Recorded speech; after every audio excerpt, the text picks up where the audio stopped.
National pension scheme. Normally NPS को लोग retirement purpose के लिए इनकॉर्पोरेट करते हैं या इसको ऑप्ट करते हैं। एनपीएस नॉर्मली एक रिटायरमेंट के टाइम पे काम में आने वाला एक बहुत अच्छा टूल है। अब बहुत से लोगों के प्रश्न होते हैं कि पीपीएफ, पीएफ और एनपीएफ क्या इनको साथ में ऑपरेट किया जा सकता है? तो अगर हम नॉर्मली देखें, कोई भी पर्सन, सैलरीड पर्सन, जब भी उसके जॉब लगती है किसी कंपनी में, तो उसका पीएफ अकाउंट ओपन किया जाता है और खुद से वो कई लोग, बहुत से ऐसे लोग होते हैं जो खुद से पीपीएफ अकाउंट भी ओपन करवाते हैं। लेकिन एनपीएस अकाउंट अगर आप ओपन करवाते हैं तो इसको आप पीपीएफ और पीएफ अकाउंट के साथ भी ऑपरेट कर सकते हैं। नॉर्मली जो लोग 30% इनकम टैक्स स्लैब में आते हैं उनको एनपीएस ज़रूर ही ऑप्ट करना चाहिए, क्योंकि एक बहुत अच्छा ऑप्शन है जिसके ज़रिए आप टैक्स को सेव कर सकते हैं। नॉर्मली एनपीएस को लोग एक टैक्स सेविंग टूल के रूप में भी देखते हैं। इसको एक टैक्स सेविंग टूल के रूप में यूज़ किया जाता है। अगर हम एनपीएस की बात करें तो एनपीएस नॉर्मली 18 से 70 साल के बीच के लोग एनपीएस को ऑप्ट कर सकते हैं। एनपीएस, जो लोग भी एनपीएस ऑप्ट करते हैं उसको permanent retirement account number PRAN दिया जाता है, जो कि एक 12 डिजिट का एक यूनिक अकाउंट नंबर होता है। उसके हेल्प से ही एनपीएस को ऑपरेट किया जा सकता है। चलिए अब बात करते हैं एनपीएस के कुछ बेनिफिट्स की। तो अप टू 1.5 लाख का अंडर सेक्शन 80 CCD के तहत बेनिफिट दिया जाता है अगर आप एनपीएस कोड करते हैं। इसके अलावा 50,000 का एडिशनल बेनिफिट भी अंडर सेक्शन 80 CCD के तहत दिया जाता है। और जितनी भी आप बेसिक पेस में से अपना पैसा कटवाते हैं उसके ऊपर भी 10% एडिशनल टैक्स बेनिफिट दिया जाता है, which is under section 80 CCD। अगर एनपीएस अकाउंट की हम बात करें, इसमें दो टाइप के एनपीएस अकाउंट होते हैं, टायर 1 एंड टायर 2। तो टायर 1 जो अकाउंट होता है उसको यूज़ किया जाता है टैक्स बेनिफिट के लिए। नॉर्मली जो इसका लॉक इन पीरियड होता है 60 ईयर्स का होता है, तो 60 साल से पहले आप इसको, इस पैसे को नहीं निकलवा सकते हैं। हाँ, कुछ कंडीशन ऐसी होती हैं जहाँ पे आप पार्शियल विड्रॉल कर सकते हैं, उन कंडीशंस की भी हम चर्चा करेंगे। तो टायर 1 एंड टायर 2। टायर 2 जो होता है एक नॉर्मल इन्वेस्टमेंट पर्पस के लिए यूज़ किया जाता है। तो इसमें अगर देखें तो दो ऑप्शंस अवेलेबल होते हैं इन्वेस्टमेंट के। एक होता है एक्टिव, दूसरा होता है ऑटो चॉइस। एक्टिव ऑप्शन उस ऑप्शन को बोलते हैं जहाँ पे आप एक्टिवली पार्टिसिपेट करते हैं, आप खुद के मालिक होते हो, आप खुद से डिसाइड करते हैं कि कौन से सेक्टर में आपको पैसा इन्वेस्ट करना है, जैसे कि इक्विटी या कॉरपोरेट बॉन्ड्स या फिर गवर्नमेंट सिक्योरिटीज़। तीन मेजर सेक्टर होते हैं जहाँ पे इन्वेस्टमेंट किया जाता है।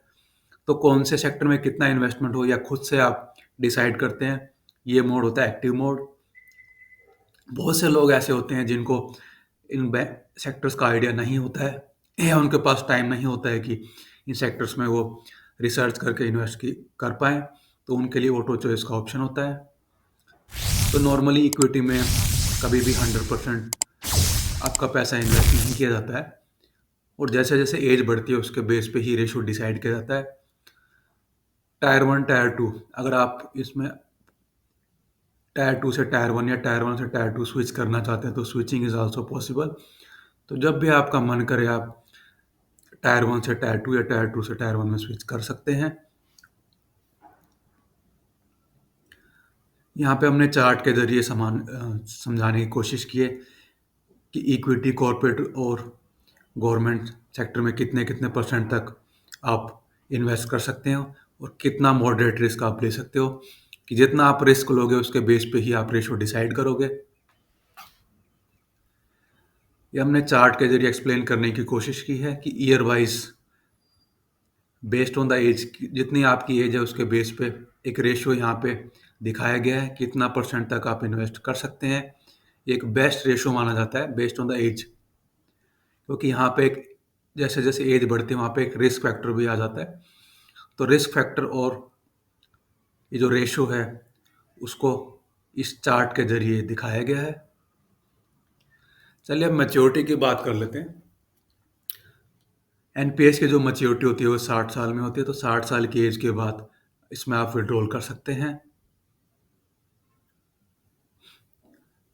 अगर हम विड्रॉल और कंटिन्यूशन की बात करें, तो विड्रॉल, पार्शियल विड्रॉल भी पॉसिबल होता है कुछ केसेस में।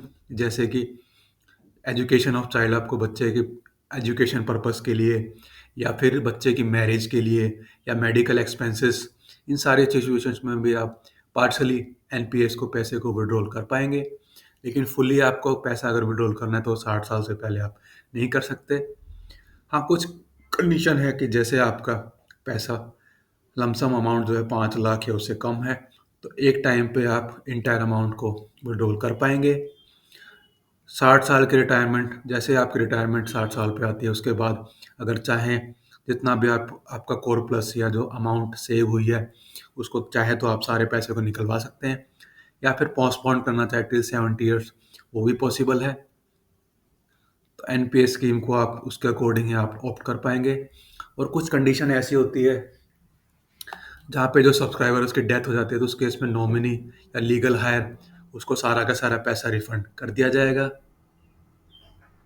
तो दोस्तों, ये था मेरा वीडियो एनपीएस के रिगार्डिंग, क्या 2022-2023 में हमें एनपीएस में इन्वेस्ट करना चाहिए या नहीं करना चाहिए। अगर आपको मेरा वीडियो इन्फॉर्मेटिव लगा हो, वीडियो पसंद आया, तो प्लीज़ वीडियो को लाइक करें। जो फर्स्ट टाइम चैनल पे विजिट करें, प्लीज़ चैनल को सब्सक्राइब करें। मिलते हैं अपने अगले वीडियो में, तब तक के लिए नमस्कार, जय हिंद।